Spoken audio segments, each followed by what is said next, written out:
नमस्कार। तिब्बत टीवी के हिंदी प्रसारण में स्वागत है।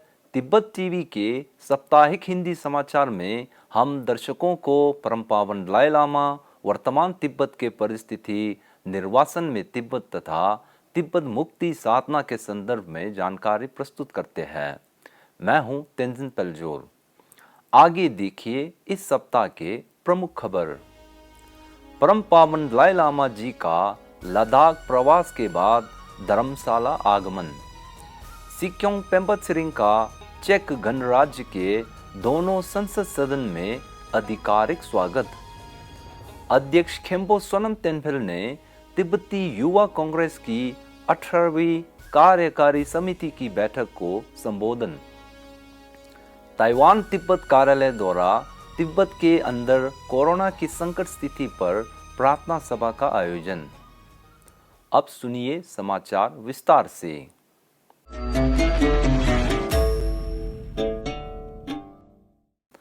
परम पावन दलाई लामा जी का केंद्र शासित राज्य लद्दाख के एक महीने से अधिक यात्रा के बाद 26 अगस्त 2022 को दिल्ली पहुंचा था। दिल्ली में 4 दिन प्रवास के बाद 31 अगस्त 2022 की सुबह परम पावन जी दिल्ली से धर्मशाला आगमन हुआ था।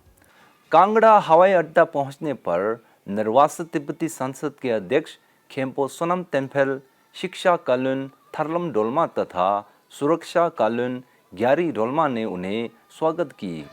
इसके अलावा परम पावन दलाई लामा जी के स्वागत में हजारों के संख्या में तिब्बतियों, तिब्बत समर्थक तथा श्रद्धालुओं उनके एक झलक और दर्शन पाने के लिए हवाई अड्डा से लेकर उनके आवास तक एक लंबे कतार में खड़े हुए हैं। परम पावन जी का अपने आवास पहुंचने पर तिब्बती सर्वोच्च न्याय आयुक्त, निर्वासित तिब्बती संसद के उपाध्यक्ष कालुन नोर्जिन डोल्मा, तिब्बती स्वायत्त निकाय के प्रमुखों तथा विभिन्न तिब्बती संगठनों ने पूरे उत्साह के साथ स्वागत की।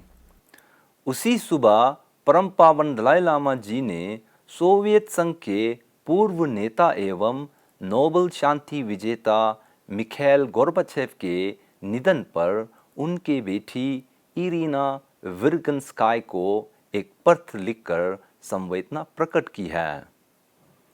केंद्रीय तिब्बती प्रशासन के सिक्योंग पेम्बा त्सरिंग का 10 दिनों के लिए चेक गणराज्य की यात्रा के दौरान उन्होंने राजधानी प्राग में केंद्रीय तिब्बती प्रशासन के यूरोप रणनीति बैठक का संचालन किया था।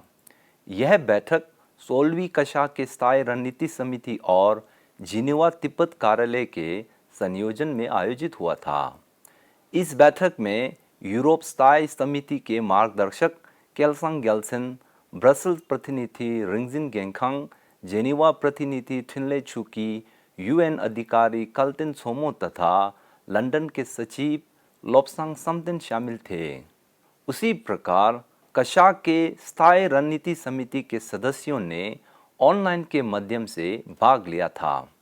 इस बैठक में चेक गणराज्य के पूर्व प्रधानमंत्री और तिब्बत चेक समर्थक समूह के संस्थापक मार्टिन बर्सेक, विशेषज्ञ समूह के डॉक्टर मार्टिन हाला, फोरम 2000 के जाकुन क्लेपेन इत्यादि ने बैठक में अपने विचार प्रस्तुत की। इस यात्रा में मुख्य रूप से सिक्योंग पेम्बा त्सरिंग ने चेक गणराज्य के प्रधानमंत्री पीटर फियाला तथा विदेश मंत्री जैन लिप्स्की के साथ मुलाकात की। साथ ही चेक गणराज्य के दोनों सदन, चैम्बर ऑफ डिप्टी तथा सेनेट के सभापति और उपसभापति ने उनके स्वागत में एक आधिकारिक समारोह का भी आयोजन किया है।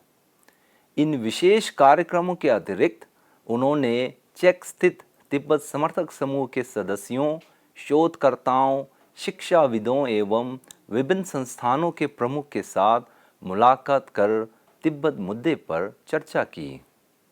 तिब्बती युवा कांग्रेस ने 18वें तिब्बती युवा कांग्रेस के कार्यकारी समिति बैठक का 27 अगस्त से 1 सितंबर 2022 के लिए धर्मशाला में आयोजित किया गया था। बैठक के उद्घाटन सत्र के मुख्य अतिथि निर्वासित तिब्बती संसद के अध्यक्ष खेम्पो सोनम तेम्पल तथा विशेष अतिथि सुरक्षा विभाग के कालिन डोलमा यारी को आमंत्रित किया था। इसके अतिरिक्त निर्वासित तिब्बती संसद के स्थायी समिति के सदस्यों, विभिन्न गैर सरकारी संगठन के प्रमुख तथा तिब्बती युवा कांग्रेस के 45 स्थानीय चैप्टर के सदस्यों ने भाग लिया है। अपने संबोधन में अध्यक्ष सोनम तेम्पल ने 3 मुख्य बिंदु विशेष रूप से वर्तमान तिब्बत की परिस्थिति, चीन की बदलती राजनीतिक गतिविधि तथा अंतर्राष्ट्रीय राजनीति की स्थिति पर चर्चा की। उन्होंने जोर देते हुए कहा कि हमें तिब्बत के अंदर की बिगड़ती स्थिति को देखते हुए तिब्बती आंदोलन को निरंतर बरकरार रखना चाहिए। तिब्बत के अंदर तिब्बतियों को केंद्रीय तिब्बती प्रशासन और निर्वासन में रह रहे तिब्बतियों पर दृढ़ विश्वास है। गत 24 अगस्त 2022 को ताइवान के तिब्बत कार्यालय और तिब्बती समुदाय ने संयुक्त रूप से एक प्रार्थना समारोह का आयोजन किया गया था। यह प्रार्थना सभा तिब्बत में बढ़ती कोरोना महामारी के कारण तिब्बती लोगों को आने जाने पर प्रतिबंधों तथा संकट बढ़ा दिया है। साथ ही यह प्रार्थना परम पावन दलाई लामा जी के अच्छे स्वस्थ तथा सुरक्षा के लिए रखा गया है। इस अवसर पर प्रतिनिधि केल्संग गेल्सेन ने परम पावन दलाई लामा जी के जीवन की दूसरी प्रतिबद्धता, विभिन्न आध्यात्मिक परंपराएं के बीच सद्भाव को प्रोत्साहित करने पर अपनी बात रखी। इसी के साथ आज का खबर यही समाप्त होती है। अगले हफ्ते हम फिर मिलेंगे। मुझे दीजिए आज्ञा। धन्यवाद।